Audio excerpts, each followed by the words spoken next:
Debate rages in New Zealand at the moment about a particular rich lister's son, Nikolas Delegat.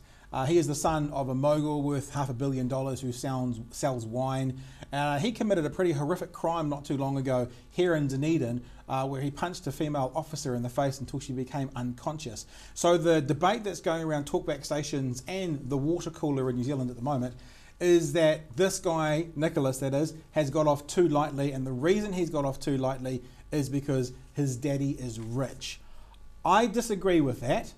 Dominic George, do you have any take on this? We'll get to why I disagree with that shortly, but that's the narrative you're hearing quite commonly at the moment, that this guy has an easy life and has got away with it. He's got away with one here. That's the wealthy buying their justice. That's right. That's the common perception of it, and I don't think, because when you read the story or hear the story for the first time, I would say most people would say, okay, that's what's happened here. That is totally a case of the rich kid getting away with it. Horrific crime, really, when you think about it. I mean, it's just, you know, the thing that got me as well in the description of it was the fact that you know, the officer was down, he kept on keeping on, so to speak, which is, you know, shows sort of rage beyond rage. Well, part of the issue at the moment is both the Sensible Sentencing Trust, who are a group that I think shouldn't really be trusted that much personally, but also the Police Association, Greg O'Connor, have basically come out saying this guy should have got jail time. So they're adding fuel to this fire as well. Absolutely, and that's the prevailing sentiment that you're hearing at the moment.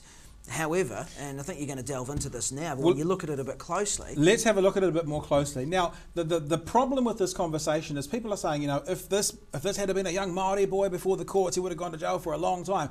Now, there is an issue in New Zealand, which we'll get to in another video, so look for it, about how Māori are misrepresented amongst crime stats and how they are sometimes charged when non-Māori are not.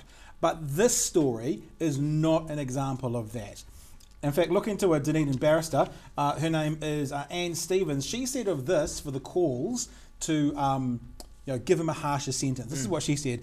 It's nothing to do with his parents' wealth. It's nothing to do with the colour of his skin. It's to do with his culpability and his character. The conviction was a, quote, serious outcome. He wants to sail in other parts of the world, and it will be a big burden for him. She went on to say, any number of lawyers in Dunedin would have achieved the same result.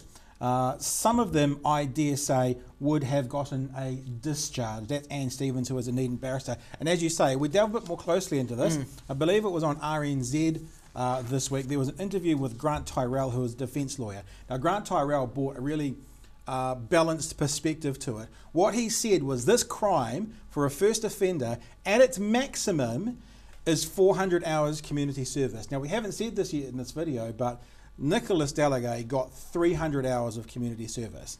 This is what Grant Tyrrell said. In a first offence, a community-based sentence would probably be the expected sentence.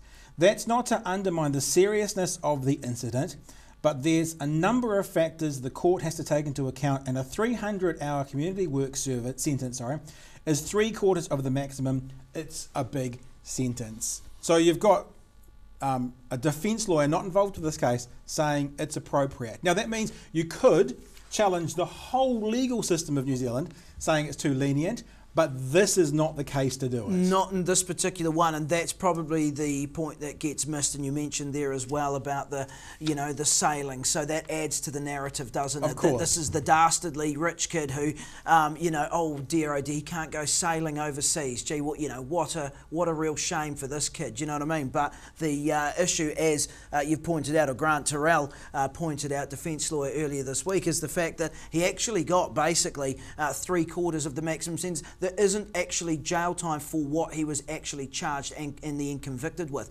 So in that regard, you'd have to say, well, all those calls for a harsher sentence and all that sort of stuff, that becomes part of a much wider conversation as to the whole criminal justice system, not this particular case.